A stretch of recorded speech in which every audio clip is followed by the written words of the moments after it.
کیا ہے؟ نفس ملکوتی وہی ہوتا ہے کہ جو نیکیوں کو پسند کرے، جو رضا الہی کے کام کو پسند کرے، جو اللہ کی ناراض باتوں کو پسند نہ کرے۔ پس ملائکہ تو فطرتاً نیکی پسند ہے، لیکن یہ دو ملائکہ کہ جن میں سے کرامن کاتبین کے نام سے جنہیں یاد کیا جاتا ہے، یہ اگر ہمارا ساتھ کہیں نہیں چھوڑتے، کوئی کعبہ خانہ جائے تو وہاں انہیں جانا پڑتا ہے، کوئی سینما جائے تو وہاں جانا پڑتا ہے، کوئی جوئے خانے میں جائے تو وہاں جانا پڑتا ہے، کوئی اور لچر خانے میں جائے تو وہاں جانا پڑتا ہے، پسند نہیں کرتے، جاتے ضرور ہیں۔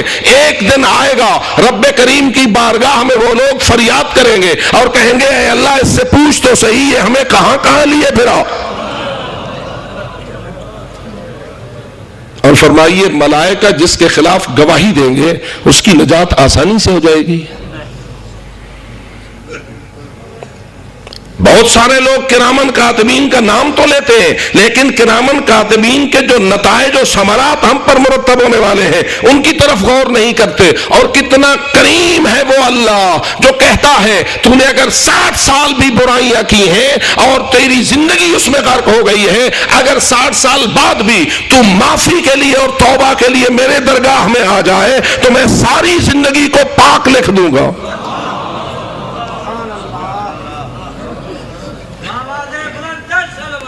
اللہم صلی علی محمد۔ تو کیا یہ سارے ملائکہ صلوات پڑھتے ہیں یا نہیں؟ جی تھوڑے سے پڑھتے ہیں یا سارے پڑھتے ہیں؟ اس لیے عزیزان من آئیے بارگاہ الہی میں اپنے آپ کو حاضر کیجئے اور یقین رکھیے کہ ہمیں بہت ساری ایسی چیزیں ہیں کہ جن کو آنکھوں نے دیکھا نہیں، جنہیں کانوں نے سنا نہیں، جنہیں ناک نے سونگا نہیں، جسے زبان نے چکھا نہیں، جسے ہمارے دیگر حواس خمسہ میں سے کسی حاسے نے اس کا یقین حاصل نہیں کیا، پھر بھی ہم مانتے ہیں اور یقین رکھتے ہیں، شک نہیں یقین رکھتے ہیں۔ کیوں یقین رکھتے ہیں؟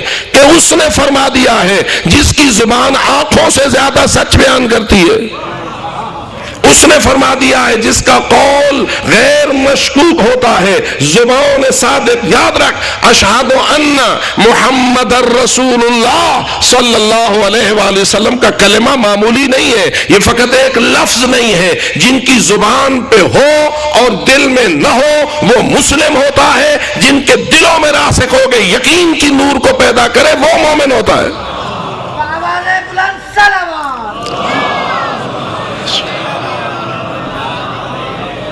تو اس لیے میرے عزیز دوستو اپنا پروگرام موت تک کے لیے ہونا چاہیے یا موت کے بعد کے لیے بھی ہونا چاہیے؟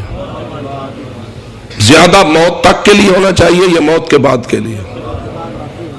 کیونکہ موت کے بعد کی زندگی کتنی ہے؟ جی میں کبھی کبھی مثالاً پوچھ لیتا ہوں، موت سے پہلے والی زندگی اور موت سے بعد والی زندگی کا آپس میں ذرا تناسب کیجئے اور مجھے بتائیے کہ یہ پہلی والی زندگی بعد والی زندگی کا کتنا حصہ ہے؟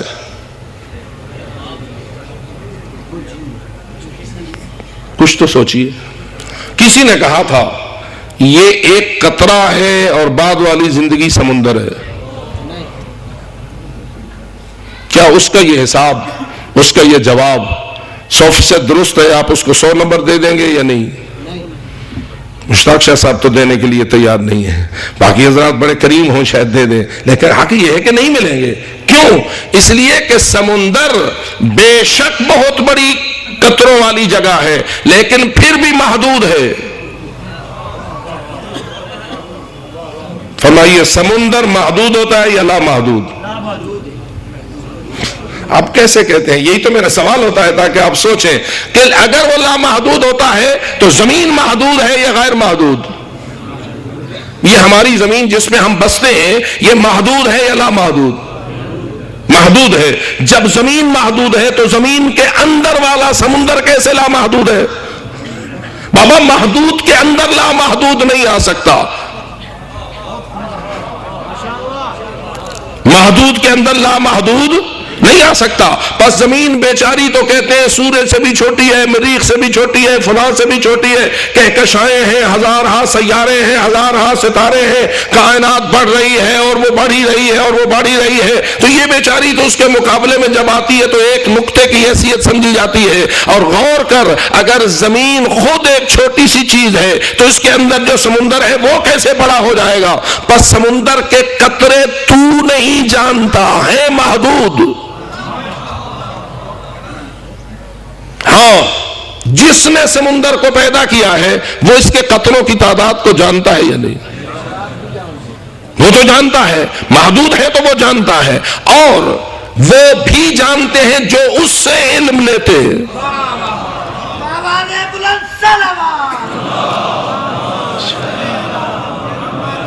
وہ بھی جانتے ہیں جسے آپ کہتے ہیں علم لدنی کے وارث ہے. علم لدنی کیا ہوتا ہے؟ وہ علم جو من لدن ہو, یعنی اللہ کی طرف سے ہو. بس جنہیں اللہ اپنی کلا سے پڑھاتا ہے, اللہ جنہیں اپنے سکول میں پاس کرتا ہے, اللہ جنہیں اپنے علم کی درسگاہوں سے گزارتا ہے, خود اپنا علم جسے دیتا ہے, وہ بھی جانتے ہوتے ہیں. اور یہی وجہ ہے کہ یہ حدیث ہمارے لیے معاونت کرتی ہے کہ جب سلمان فارسی نے ایک دن ایک وادی سے گزرتے ہوئے جو چیونٹیوں سے بھری ہوئی تھی, علی حیدر کرار سے کہا تھا پاک ہے وہ ذات جو ان چیونٹیوں کی تعداد کو جانتی ہے. مولا علی نے کہا تھا سلمان یوں نہ کہے بلکہ یوں کہے پاک ہے وہ ذات جو ان چیونٹیوں کو پیدا کرنے والی ہے, جو ان چیونٹیوں کو خلق کرنے والی ہے. سلمان حیران ہو کے پوچھنے لگا کہ مولا کیا اللہ کے علاوہ کوئی اتنی بڑی وادی میں بکھری ہوئی چیونٹیوں کی تعداد کو جانتا ہے؟ علی نے اپنی طرف اشارہ کیا اور فرمایا اگر تو مجھ سے پوچھے تو میں فقط ان کی تعداد ہی نہ بتا دوں گا بلکہ یہ بھی بتا دوں گا کہ ان میں نر کتنا ہے اور مادہ کتنی ہے.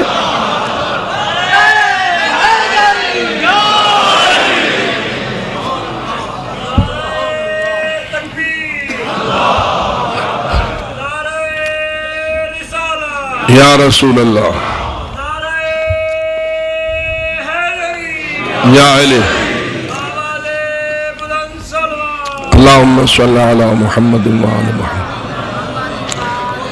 اور اللہ جانے اس ہستی کی عظمت کتنی ہے جس کے متعلق رسول فرمائے اگر سارے درخت کلمے بن جائیں, اگر سارے سمندر سیاہیاں بن جائیں, اگر سارے فرشتے اور جنات لکھنے اور حساب کرنے والے بن جائیں اور یہ چاہیں کہ فضائل علی کا احسان کریں تو سمندروں کی سیاہیاں ختم ہو جائیں گی, کلمے تمام ہو جائیں گی, لکھنے اور حساب کرنے والے بھی ختم ہو جائیں گے. وما احصوا فضائل علی ابن ابی طالب, لیکن وہ علی کے فضائل کو شمار کرنے میں کامیاب نہ ہو سکیں.